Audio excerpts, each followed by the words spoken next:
स्वागत है आपका इंग्लिश लिटरेचर कासल चैनल पे। हम रोमांटिसिज्म की बात कर रहे थे।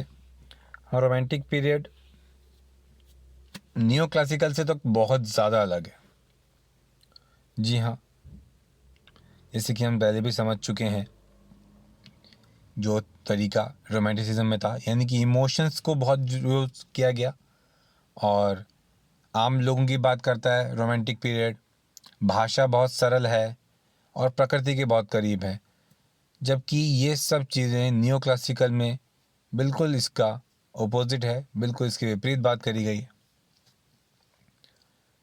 सबसे पहले वर्क से एग्जांपल लेते हैं। लिरिकल बैलेड ले लीजिए, या जर्मनी में जो राइटर थे शॉन्डलिगर ब्रदर्स, इन्होंने सबसे पहले रोमांटिक टर्म का नाम लिया था।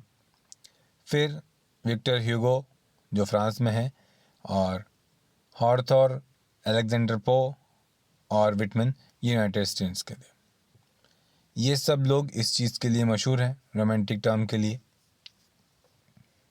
और इन्होंने रूल्स रेगुलेशन बनाए। क्या रूल्स थे, कैसे रोमांटिक पीरियड को डिसाइड किया जाएगा और कैसे वो अलग है। सबसे पहले आते हैं दो मेजर फैक्टर्स की तरफ। ए है पहला, इमेजिनेशन को सबसे इम्पोर्टेंस दी गई, जबकि नियो क्लासिकल पीरियड में मिमिक्री को इम्पोर्टेंस दी गई थी। इमेजिन करके आप बनाइए अपनी टैलेंट के दम पे पोइट्री, वो आपका रोमांटिसिज्म कहलाएगा। बल्कि अगर आप कॉपी करके पोइट्री बनाएंगे, वो आप न्यू क्लासिकल ट्रेंड में आ जाएंगे। न्यू क्लासिकल पीरियड के टाइम की जो कविताएं हैं, वो खास कैरेक्टरिस्टिक लगती हैं इंसानी स्वभाव के बारे में, उसकी बात करती हैं। बल्कि रोमांटिक पीरियड के अंदर जो पोइट्री बनी है, जो कविताएं आई हैं, वो इंसान के काम को लेकर उजागर करती हैं। रूसो के कन्फेशंस जो कि 1781 में पब्लिश हुआ, उसकी ये मशहूर लाइन है, आई am not made like any one I have seen. मैं वैसा नहीं हूँ जैसे सबने देखा है, ऐसा मैं नहीं बनाया गया था। I dare believe that I am not made like any one is exist. बल्कि मैं वो हूँ जो आज तक किसी ने कभी नहीं देखा। If I am not superior, at least I am different. और अगर मैं किसी से ज़्यादा बेहतर नहीं हूँ भले ही, लेकिन मैं किसी और जैसा बिल्कुल नहीं हूँ, मैं बिल्कुल अलग हूँ। इस स्टेटमेंट से हम समझ सकते हैं कि प्लीज़ कॉपी कर लेना ही कला नहीं कहलाती।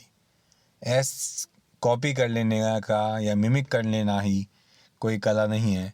इस चीज़ से दूर हटना चाहते थे उस ज़माने के लोग, और इसीलिए रोमांटिसिज्म की शुरुआत हुई।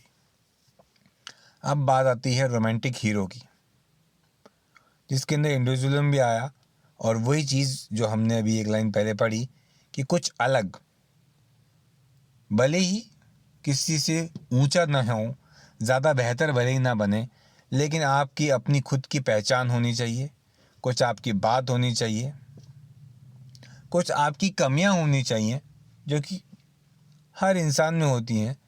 आप आ जाइए कुछ सच्चाई के ज़्यादा करीब। और सच यही है कि हर इंसान दूसरे से अलग होता है, उसमें कुछ कमियां भी होती हैं, कुछ खासियतें भी होती हैं। इस चीज़ की बात करी गई थी, जबकि नियो क्लासिकल ड्रामा में ऐसा कुछ नहीं था, और रोमांटिसिज्म इससे बहुत अलग तरह का है। और यहाँ ही हीरो की बात करी जाती है, और वो है, चाहे वो प्रोमेथियस हो, इतना मशहूर कैरेक्टर जो आग चोरी करके ले आया था स्वर्ग से, या कैप्टन एहब हो जो कि मॉबी डिक में है, जो हम पहले भी डिस्कस कर चुके हैं, या फिर केन हो, या एंशिएंट मराइनर, या हेस्टर प्रायर, या फिर फॉस्ट। इन सब एग्जाम्पल के बारे में थोड़ा और जान लें। प्रोमेथियस के बारे में बात किया था कोलरिज ने, ज़रूर चेक कीजिएगा। मेहब मोबी डिक का वर्क है, उसका कैरेक्टर है। केन आप जानते ही हैं, बाइबल के अंदर इनका जिक्र है। एंशिएंट मराइनर, कोलरिज का एक और वर्क हेस्टर प्रायर, हॉथॉर्न के वर्क का कैरेक्टर है फॉस्ट गॉथी का। आज के लिए इतना ही। Thank you.